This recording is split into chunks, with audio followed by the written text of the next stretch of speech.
નમસ્કાર મિત્રો, સ્વાગત છે નવા વિડીયોમાં અને આપણા તમામ યુટ્યુબ ફેમિલીને જય શ્રી કૃષ્ણ, સીતારામ અને હર હર મહાદેવ. તો દર્શક મિત્રો, આજે 4-5 દિવસ પહેલા વાવણી થઈ, એમાં અમે વાવી દીધું ને લાઈટ પણ નહોતી આવી, એટલે પાણી 2 દિવસ મોડું હાલતું થયું. પણ આજે વાવણી થઈ, એક ફેરી તો એમાં 5 સાંગળો એમાં પલ્લી ગઈ હતી, પરંતુ જે આપણે મગફળી એમાં કોરામાં જ વાવી દીધી છે. એમાં અત્યારે હેરાન થવાનો વારો એવો છે, કારણ કે હાલ પાણી ચાલુ છે. જે કે પહેલા દિવસે પી ગયું એમાં તો લગભગ નીકળી જાય, પરંતુ અત્યાર સુધી 5 દિવસ થઈ ગયા છે અને આપણું 5 વીઘાની આ મગફળી વાવી દીધી. અડધી વાવી દીધી. આ 12-13 વીઘાનું પડવું છે, એમાંથી અડધી વાવી દીધી. અને જે લાઇટ 2 દી મોડી આવી, કારણ કે જે તોફાન સાથે વરસાદ થયો હતો એમાં તાર ને એવું બધું તૂટી ગયું. એમાં 2-3 દિવસ લાઇટ ન આવી, જેના કારણે પાવામાં મોડું થઈ ગયું. અને અહીંની જમીન છે, તમને એક ફેરી તમને અહીંની જમીનનો એક વિડીયો બનાવીને મૂકી દે, હળદર ગામનો. તો અહીંની જમીન છે તરત હુકાઈ જાય એવી છે. આપણે જે પાણી પાયું હોય તો બીજા દિવસે એમાં હલાય એવું થઈ જાય છે, અને ત્રીજા દિવસે એમાં હાથી હાલી એવું થઈ જાય છે. તો અધકસરી જે વાવણી થઈ એમાં તમને હું બતાવું, જે મગફળી છે જે આ જે પી ગયો એમાં તો કદાચ નીકળી જાય, પરંતુ જે આ નથી પીધું એમાં હું તમને ખોળીને 2 દાણા બતાવું છું.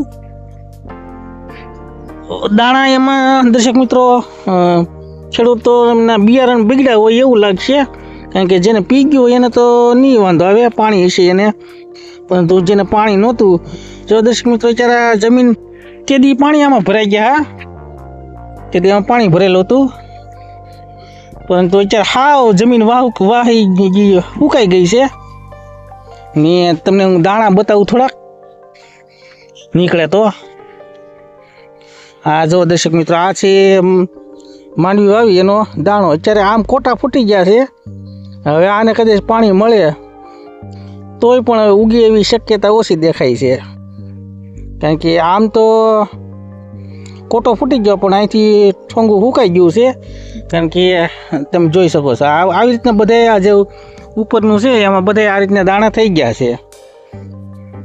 તો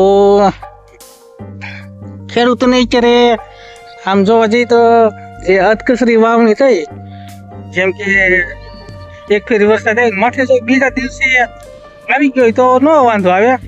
તો આ અધકસરી વાવણી થઈ, પાણી પણ થોડાક સાથી હાઈ ક્લાસ વાવણી થઈ છે.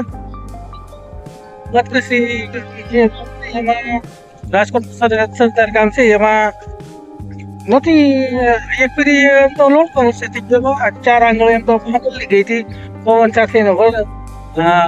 જોરદાર પવન દેવો, એમાં પાણી રડી ગયું ગયા, કારણ કે નીકળી ગયા, પણ જમીનમાં ઉતરી શીખવું નહોતું. જેના કારણે જેને કોરામાં વાવેતર કર્યું છે કે કપાસ છે, સોયપા છે, જો કે પાણી હશે એને તો નહીં વાંધે, એને તો સારો આવી ગયો છે. જે પાણી નથી મળી શીખવું, એના કારણે ક્યારેક ખેડૂતો એ બિયારણ બગાડવાની તૈયારીમાં છે. કારણ કે મેં તમને આ જે બતાવ્યું એમાં હવે ઉગવાની શક્યતા હાવ નથી. કદાચ હવે પાણી મળે તો પણ હવે એમાં ઉગી શકે નહીં. આ જે પીવે છે અત્યાર સુધી આપણે આ જે વરસાદ છો એના 5 દિવસ છે, 5 દિવસ સુધીમાં એટલું હજી પીધું છે, અડધું એમાંથી.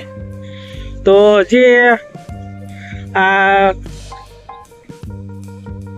રાજકોટનું જે સરદાર ગામ છે એમાં આ રીતનું કંઈક અત્યારે ખેડૂતો હેરાન થઈ રહ્યા છે. અને જે અધકસી, જોકે આ પહેલેથી જ આમ કહેવાય છે કે ભગવાન રૂઠે તો જો દે તો જો હરખી વાવણી થઈ ગઈ હોય તો ન વાંધો આવે, પણ તો જે અધકસરી વાવણી થઈ એના કારણે ખેડૂતો ખર્ચામાં થોડાક બિયારણ એમાં બગાડશે એવું અત્યારે હાલ લાગે છે.